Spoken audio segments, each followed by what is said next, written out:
remember the first time you guys walk into the gym and train alone? That awkward feeling because like you don't know what to do, you have no program, you never trained before, and then your friends were all busy, but you still decided to gym alone. My goal with my social media platforms is to get rid of that awkward feeling, to make sure everyone knows how to confidently, or to make sure that everyone can confidently train alone in the gym, and to make sure that everyone knows what they're doing. This video is basically a free program, kind of like follow along kind of thing. 6 exercises is a full body day, where you guys can repeat it 2 to 4 times a week. With everything, you do it with just 2 sets, 5 to 10 reps, with 1 to 3 minute rest in between each set. Every single set, take it to failure. How do you know you're going to failure? If you hit 10 reps, just increase the weight. If you guys know anyone that needs help in the gym, or you want to get that person started, you can send them this video. It's a very, very simple beginner program just to get them started. Yeah, enjoy. Okay, so the first exercise is the leg press, which will be your squatting movement pattern, which will be targeting the quads mainly. So what you want to do when you're training your squatting movement pattern is to bend at the knee and bend at the hip, bend at the knee, bend at the ankle as much as possible so that the quads work hard. So for the leg press, you want to set the seat as low as possible so that your torso is more upright. For the leg position, you want to have it as low as comfortably possible, because the lower it is, the more the ankle and knee will flex. So you see, the lower it is, the more the ankle and knee will bend. And then you press from here. The higher up it is, the less the ankle and knee will bend, and the more the hip does the work. So this one will be more glute and hamstring. This one will be more glute focused, similar to the Bulgarian split squats. So for the leg press, set it as low as possible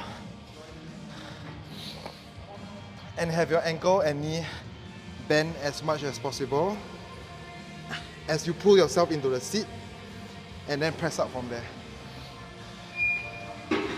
So this will be your first exercise. The second exercise will be a pronated row, or to target the back. So this will be your pulling exercise.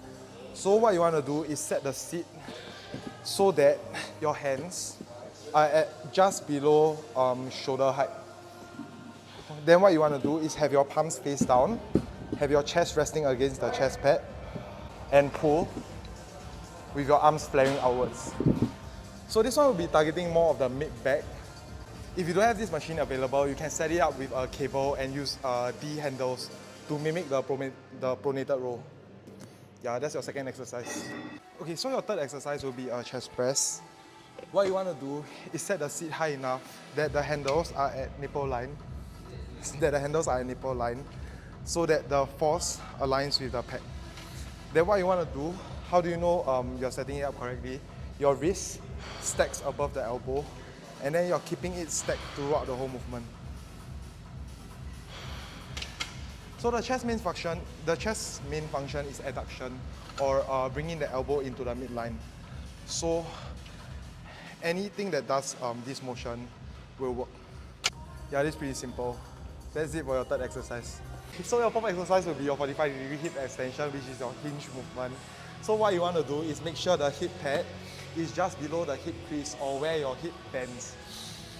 If you're scared that you fall down or something, make sure your ankle is pressed against the pad. And then if you're scared of the movement, reach down, have your hand touch the ground first. Make sure your hams and glutes are stretching, and then from there, use your hamstring and glutes to come up, rather than just jerk your way up. The lower back is very, very near to the hamstring and glutes, so it is possible that it takes over the movement.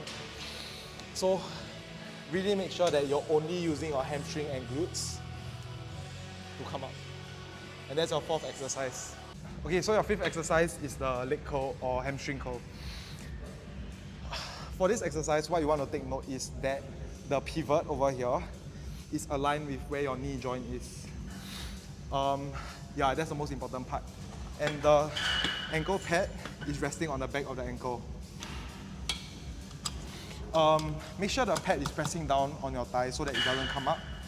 And then what you want to do is use the handles, push back so that you're jammed into the seat, and just bend at the knee.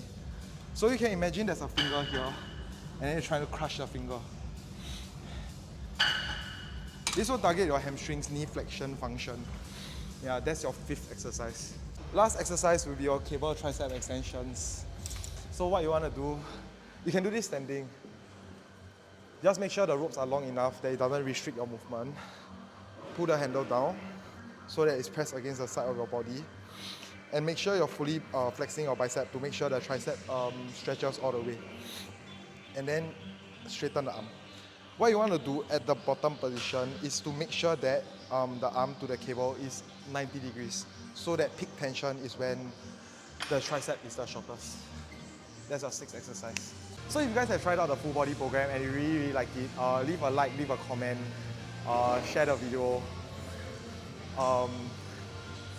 And if you guys want to do something other than a full body day, I have a 4-day, 5-day, 4-day, 5-day and a glute focus split in my links on my TikTok and my Instagram. If you guys want a push-pull legs or a 6-day split, let me know in the comments. Thank you.